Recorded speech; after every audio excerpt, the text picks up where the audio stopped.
Hyundai's Santa Fe has always been a little bit late to the SUV party, which extended back to the first generation when it was first introduced back in 2001. Now, since then, this model has grown to become a pretty popular addition to the Hyundai lineup. And for 2019, there's an all-new fourth generation version riding on an all-new platform, sporting completely new styling and having an all-new interior, which Hyundai says is the most tech-oriented interior they've ever offered in a Santa Fe. So the big question is this all-new version worth a look if you guys are looking for a smaller to mid-size SUV? That's what we're here to find out.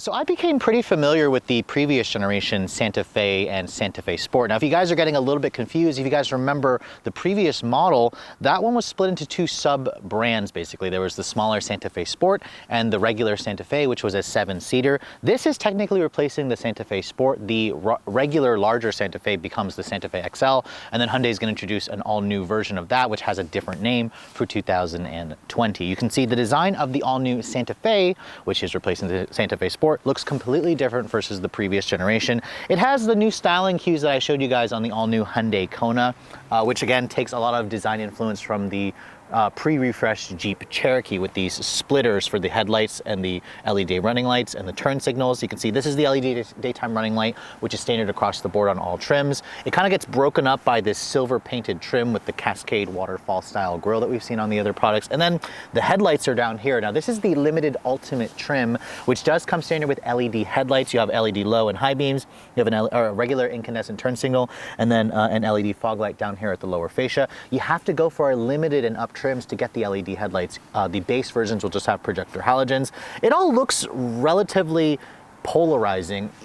In this blue color, it does kind of make it look a little bit less in your face, but I think some of you are either going to love or hate the design. Overall, I think Hyundai is definitely trying to be different. I'm just not sure I like it versus the previous generation, which had a much more sleek, more cohesive look. From the side profile of the new Santa Fe, you can see it has a more traditional look versus the slightly polarizing new front end. But let's first talk about the wheel sizes. These are the 19-inch wheels that come with the limited ultimate trim. They're wrapped in 235/55 series tires. They're definitely an interesting design with the machine gray inner spokes. They fill out the wheel wells nicely. Now, when you look at the overall proportions of the Santa Fe, you're going to notice it is considerably bigger than most of the competition. This is like a tweener vehicle, like something like the Ford Edge and the Murano competes with this. Its wheelbase has been stretched by 2 inches at 108.9 inches versus the previous generation, and at an overall length of 187.8 inches long. It's also 3 inches longer than the previous Santa Fe Sport, roughly about 3 to 6 inches longer than a lot of the compact competition. Remember, Hyundai's Tucson is technically a competitor to like a RAV4 or CR-V. This is definitely something that's a little bit larger, but no third row seat is available on this vehicle. Now you can see the rear angle of this vehicle. It looks relatively nice. I do like the very flush mounted roof racks that you get, or roof rails that you get on this particular trim. Overall, this is a much more pleasing angle versus the front, at least in my eyes. At the rear of the new Santa Fe, you can see the design definitely doesn't really go with the front of the vehicle, which is very polarizing. This is a little bit more traditional, and dare I say, even slightly elegant. I do like the new shape of the LED rear taillights, which are LED brake lights, LED taillights when the lights are on. The turn signals and the reverse lights are down here, and they are just in incandescent. You can see my tester being the 2.0T. It's got the upgraded engine to show that. There's a badge here, and it's also all-wheel drive. It gives you an H-Track badge. Below here, you can see there's kind of like a silver painted plastic with a single outlet exhaust finisher. I kind of wish that it had a dual tip just to give it a little bit of a sportier look, considering this is the upgraded engine. Now, a power tailgate is included on SEL premium trims and up, so you don't have to go for a top trim like this to get that.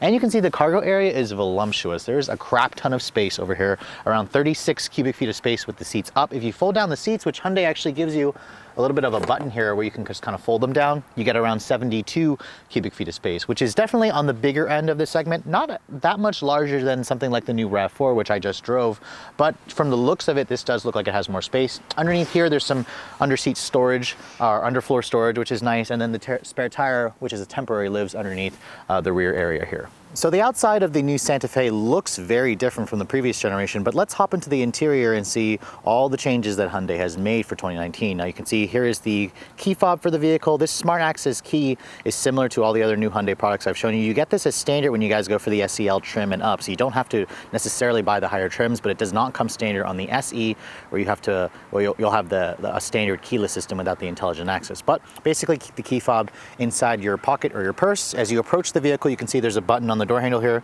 Just touch that button here, it'll lock the door. When you want to unlock it, Hyundai doesn't do a sensor on the back of the handle. You have to touch the button again, and that will unlock the door for you. Now, my tester, being the limited Ultimate, is the most expensive way you can get into a Santa Fe, and it has a very interesting interior color combination with this kind of like weathered heave texture or color on the ceiling and on some of the A and C pillars and B pillars. It's a really interesting combination. This is kind of like a brown interior with some contrasting stitching and some black accents with some gray. It actually looks really appealing. I like it with the seaside blue exterior color that my tester gives you. You can see it's got this ribbon of wood grain trim that kind of goes across the door panel here, which I want to say the wood is fake, but it has the actual texture of wood, which is really nice. You can see 2-person memory. The seats themselves are heated and cooled. They're also like 14-way power adjustable with a power lumbar support, which is great. This is the only way you can get heated and ventilated seats. You have to go for the Ultimate trim. Now, getting into the vehicle, you can immediately feel it has a nice, easy step in height like every other crossover in the segment, and the Santa Fe's interior already feels roomier as soon as I step inside versus the previous generation. Now, when you shut the door, it sounds really solid. I'm actually really happy with that nice thud that it makes when you shut it. So really great impression of quality. So it's pretty easy to see why so many people are snatching these up. And Hyundai just basically made it go on sale. Now, to start the vehicle up, just put your foot on the brake, push this button here to fire up the engine. Now you can see it's got an actual display there. It looks like a 7-inch LCD in the center that shows your speedometer. And then what you're hearing is the up-level 2-liter turbocharged 4-cylinder. The engine itself, we've seen this engine in other Hyundai and Kia products. Doesn't really make too much in terms of noise, but that's not the point with a vehicle in this segment. Now, looking at the rest of this cabin, way different from the previous generation. Whereas the old one had that silly little Mickey Mouse shape on the dash, they've gone away with that with this new floating tablet style display. It's an 8-inch display that you get on the Ultimate trims. All the other trims will have a 7-inch display. We'll come back to the display in a moment, but let's talk about the interior materials. You can see you have actual it looks like it's faux stitching on this actual part of this dash here. It is soft touch, which kind of tries to look like leather, but it's really more of a rubberized soft touch injection molded plastic. It's actually hard touch plastic on this upper portion here, so that kind of disappointed me, but you're probably not going to be touching that anyways. It's a nice smooth graining material anyways there. The stitching kind of continues throughout there. Going to the door panels here, this is actually soft touch, which is great. I like the ribbon of wood that kind of goes through here. It kind of tries to give you like a dual cowl look. It definitely looks a lot more interesting than the previous generation. You have an aluminum accented door handle here, 2-person memory seats, as I said. Surprisingly, no power folding mirrors. I was really surprised that this doesn't have that. You can get that on a lot of other Hyundai and Kia products that are lower trim levels. It's nice and padded right here with some real stitching from the seats. On the armrest, there's a nice little area right here for a grab handle. Down here, you can see there's more storage.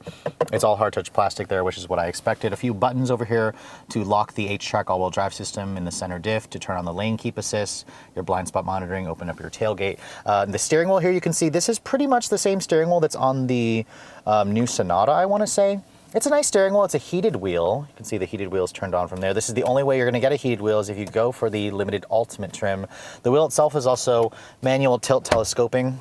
Wasn't expecting it to be power, but it gives you a good degree of adjustability. The gauges here, you can see you can change what it shows in the center display by pushing on this little button right here that'll go through all your different menu sources here. You can go to your settings. You can also use this little toggle here. It cycles between several different, pieces of information depending on what you want to see. The Ultimate trim also includes this nice head-up display, which is the only way you can get a head-up display, which is really good.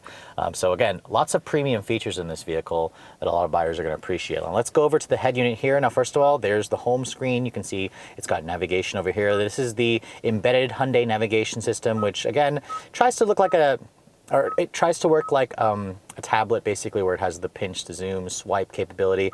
The map graphics are okay. I do think that Hyundai needs to start working on updating that. If you don't want to deal with the map graphics there, Apple CarPlay and Android Auto is standard equipment. Love the fact that you can pull up Waze, which is great. It pulls it up directly from your phone, and you can see the resolution is perfect. It looks great. It looks modern. It looks high tech. Some people have said that they wish this had like kind of like a thinner look to it. I would definitely agree. There's a lot of black plastic real estate here, but some people also appreciate the hard buttons and the physical volume and tuning knob that Hyundai gives you. So again, you have to give and take here when you want to add some of these. I think this is a much better look than the previous generation. You can see here there's dual zone automatic climate control, which is nice. You have your heated and cooled seat buttons over here. Again, this is the only trim to get it. This is also the only trim to get a wireless charging pad. Great space here for your phone or for storing, keys and whatnot. You have 2 USB ports there. Only one actually connects to the car. The other's for charging. Power outlet and aux port over there. 2 cup holders over here. Really good storage. So I'm really happy to see Hyundai has improved this. This controls the Hyundai designed 8-speed automatic. 2 more gears versus the previous model. It does have a manual mode. No paddles on the wheel, but it also has a drive mode selector right there where you can cycle between comfort, sport, which you can see it changes the color of the tack, which is cool. We'll go into the driving modes later on. And then smart. That's basically like an adaptive mode that'll change depending on how you drive. I'll show you guys the different drive modes later on in the test drive. When you put the vehicle into reverse, you can see 360 camera. This is the only trim to get a 360 camera. And it's actually surprisingly decent resolution quality. It's in the norm with the rest of the mainstream competitors. You can also change different views, whatever you'd like, top-down view over there, which is great. So this camera system is great. Unfortunately, you have to go for the top-of-the-line trim to get that feature, which some of you may not want to do. Over here, the armrest is nice and padded. It doesn't slide forward or adjust, but it's in the right position, so that's okay. You have a little bit more storage in there with another level storage. You can see this vehicle does have automatic start-stop. It has an auto hold with an electronic parking brake. It's got downhill assist control, and then you can turn off the parking sensors from there, which is good. The seats, I find them to be really comfortable. I wish the leather was a little bit softer. It feels kind of like vinyl instead of real leather, but they do hold you nicely. They're comfortable to sit in. Love the fact that they're heated and cooled. A little bit more storage over there. There's a glove compartment here, which is a little on the smaller side. It is damped, but it's not lined with felt. I expected a little bit more there. Above you, this pano sunroof does come standard if you guys go for the limited trims and up. This Ultimate, of course, includes it. You can see it includes a power folding sunshade, which is surprisingly fast. Really like that. It lets in a lot of light into this cabin, and I love this material on the headliner. It's a fabric woven material that also has a heathered look, and you can see if you want to open up the sunroof, it does open up pretty largely. I'm impressed. So that's the max that it'll open up. It lets in a lot of light. So overall, this cabin is a huge improvement over the previous generation. It's got all the features that you want. Just keep in mind that you have to go for the top trim to get all the goodies. And this one, may be a little bit out of someone's reach, especially if you guys are on a budget. So the larger size of the Santa Fe is really apparent when you guys hop into the second row, which it ought to be because there's no third row available in this vehicle. But getting back here, you can see the space is huge. This is definitely much more roomy versus a lot of the compact SUVs. Remember, this is like a tweener between a compact and a midsize. The floor is almost completely flat back here, which allows for 3 people to sit across very nicely. You have plenty of foot space underneath here. And then the seats themselves, they also slide forward and back. They recline from a little lever over here, which you can adjust, which is honestly really nice. I wasn't expecting this level of customization in the second row for this vehicle. Now, in terms of features, you do get only one map pocket on the side. You have rear seat vents. You have 2 power outlets, an actual 120 volt outlet here, and then you also get heated rear seats in addition to manual rear sunshades. The materials back here, they're actually soft touch on the door panels, which is nice, all padded down here. And then I really like this huge panoramic sunroof, which literally extends past my head, which really lets in a lot of light into this cabin. So if you guys are looking for one of the more spacious options in the back seat, this one definitely fits the bill. So under the hood of the all-new Santa Fe, Hyundai actually gives you a choice of 2 engines, which are basically modified versions of the previous generation. What is gone, however, for 2019 is the V6, which is still available on the Santa Fe XL. But regardless, this is actually the upgraded engine. The base motor is a 2.4 liter GDI, naturally aspirated 4-cylinder with 185 horsepower. I would probably skip that motor considering the size of this vehicle and how much weight it pulls around. This is the $1,600 upgraded 2-liter turbocharged gasoline direct injected 4-cylinder. It's the same motor that we've seen in the Sonata, in the Kia Optima. It makes 235 horsepower in this application and 260 foot-pounds of torque. Thankfully, it also uses regular gas. Now, unlike the previous generation, this is now paired with a new Hyundai developed 8-speed automatic transmission, so 2 more gears versus the previous model. Front-wheel drive is standard. All-wheel drive, their H-Track system, is a $1,600 option. Would highly recommend that if you guys are planning to purchase one of these. And fuel economy, unfortunately, Hyundai's been kind of lagging behind a lot of the competition, and that's still kind of the case with this new Santa Fe. At best, with the 2.4 is rated at 22 in the city, 29 on the highway with front-wheel drive. This one is rated at 19 in the city, 24 on the highway because it is all-wheel drive and it weighs a little over 4,000 pounds. So with that 8-speed auto with the turbo engine, let's get out on the road and see how it all performs. So I became very familiar with the previous generation. It was one of Hyundai's best-selling vehicles, and I actually hadn't had a chance to drive the new one. I was supposed to go to the media drive back in August, but my flight got canceled, unfortunately, so I had to fly back home because there was no other flights for me. I basically had to miss it. But thankfully, Hyundai worked with me and they sent me over one in my local hometown, which is great because you don't have to deal with the elevation issues that they had in Park City, Utah. Now, first setting off in the new one, the first thing I'm immediately noticing is how big this car actually feels. I mean, it's not like cumbersome to drive, but compared to the previous Santa Fe Sport, which again, this will confuse you because you might think this is the bigger 3-row Santa Fe, but it's now called the XL. This does feel larger. You do feel the additional width, the additional length. It feels like a heavier vehicle. And now it has the 2-liter turbo with an 8-speed auto. Put your foot down, and it's a very typical 2-liter turbo powertrain. It's got a lot of mid-range torque. It's really quiet. It's really refined. The 8-speed transmission is definitely an improvement, but it's still not as quick shifting or quick thinking as I would like it to be. Some competitors offer slightly smarter, sharper 8-speed transmissions than this, but this is an improvement over the 6-speed auto. And really, getting out on the highway in the new Santa Fe, this is really where this vehicle is going to shine. It has a very controlled, comfortable ride quality. It's really quiet in here. The engine doesn't make any noise whatsoever. It's very refined. The visibility in here is also pretty good. The hood is nice and low, surprisingly, so you can see well. There's a nice little big side mirror here with an additional window right here because they repositioned the side mirrors. You have the blind spot monitoring. Hyundai actually makes their entire suite of active safety tech standard. So adaptive cruise control is standard, automatic emergency braking is standard, lane keep assist is standard. So that's great how they've thrown that in as standard. It's definitely right up there with the class leaders in terms of safety equipment. So they were thinking about that. Now, the previous model wasn't really much of a sporty car as either, and this new one is very secure to drive. The steering is obviously electric, like so many others, but it's very controlled. It's not, I wouldn't call it sporty, but it is comfortable, which is important. It's easy to drive. It's easy to live with.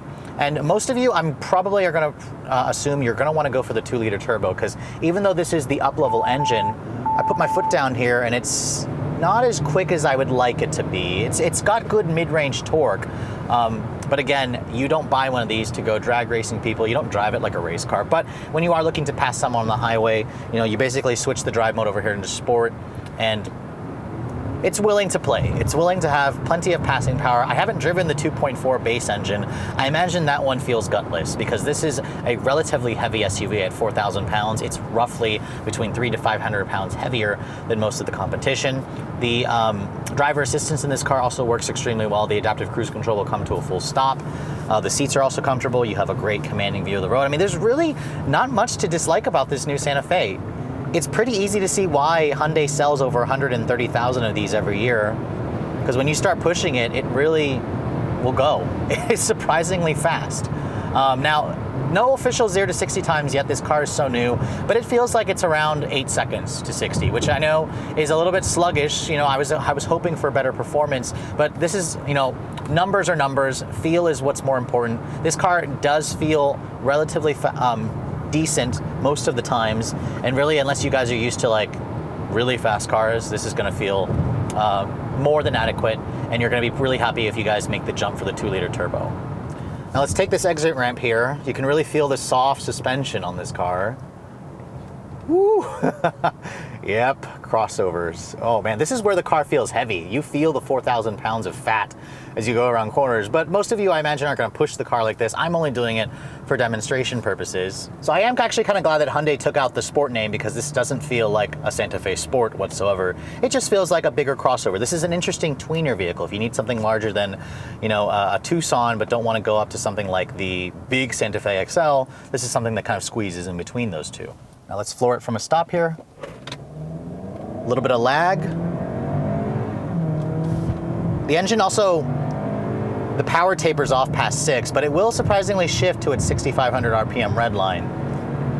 Once the turbo does come on boil though, it's relatively fast. So you're gonna like the power, you just kind of have to wait for it, and you feel the heft. So I kind of wish that Hyundai was able to reduce the weight a little bit. It feels heavy, but again, this is roughly about 3 to 6 inches larger than most of the compact SUVs in the competition. Now, in terms of the fuel economy, it also takes a little bit of a ding because she's heavy. It's rated at 1924 on regular gas. Now, in my week's worth of testing, the computer's been telling me I'm averaging just under 17 miles per gallon, which is definitely on the thirstier side. The compact SUVs, the smaller ones, are going to get better fuel economy. The 2.4 is rated at slightly better, like 21, 29. I would just say get the 2-liter, drive with a little bit of a lighter foot versus myself. I tend to have a heavier foot. But those of you who, you know, are a little bit more conservative, you should be able to get better numbers. But overall, I'm really impressed with the new Santa Fe. It's not like a luxury crossover. Like if you're going to start driving this back to back with a new Acura RDX or a Lexus NX or a Mercedes, you know, GLC, it's definitely not up there. But what it does offer is a lot of great features, great tech, turbo power. An interesting new look, a pretty nice interior, but just keep in mind that this top-of-the-line Ultimate version can be a little bit of a sticker shock, but overall, I think a lot of you are going to be quite surprised, especially if you want something that's a little bit bigger than most of the compact SUVs that you see, you know, crowding your local streets. So with sales exceeding 120,000 units annually, it's pretty easy to see why this is such an important vehicle within the Hyundai lineup. The previous generation has done very well for the company. So as you can see, with this all-new 4th generation, the stakes are even higher, especially with all the renewed competition that's coming for 2019. So after spending a week with the all-new 2019 version, how does it stack up against a lot of the newer competition? Well, as you guys can see, its larger dimensions of this vehicle give it way more interior space than a lot of the competition. The back seat is huge, the rear cargo area is cavernous, and this particular version with its 2-liter turbocharged engine, it's, you know, all the tech features you get with the Ultimate trim. It's a really nice addition, especially if you guys are looking for a tweener SUV. You want something that's a little bit larger. Where are the pros and cons with this car? The styling is definitely very polarizing. I don't like the front end, but the view from the rear is particularly attractive. The interior is a huge improvement in the design versus the previous model, with comfortable seats, lots of great tech. Unfortunately, if you guys want all that great tech, you have to go for this top-of-the-line Ultimate trim. So with that being said, what's it going to cost to put one of these in your driveway if you guys are looking to purchase one of these? Well, this car starts at $25,500. That's actually the same starting price as the all-new 2019 Toyota RAV4 for a vehicle that is bigger, that has relatively good amounts of standard equipment. Now, this one, being the Ultimate model, definitely starts a lot higher. It starts at $37,000 plus $1,600 for that 2-liter turbocharged engine. I'd highly recommend it, as the 2.4 might be a little too underpowered considering the size of this vehicle. All in this top-of-the-line version with the 360 camera, the head-up display, the heated and cooled seats, the heated steering wheel. This one's stickers for just under $40,000, $39,900, which is a little bit more money than some of the compact entries, but if you guys are going to compare it to like a Murano or a Ford Edge, this is about $5,000 cheaper at the top end compared to those rivals. So with all that said, I hope you guys have enjoyed my full overview on this 2019 Hyundai Santa Fe 2.0T Ultimate. If you're also looking to see the latest cars I'm testing, make sure you follow me on Instagram at Redline_reviews, like us on Facebook, and as always guys, please keep subscribing to the Redline Reviews YouTube channel for all the latest reviews. Thank you so much for watching. I'll catch you all in the next video.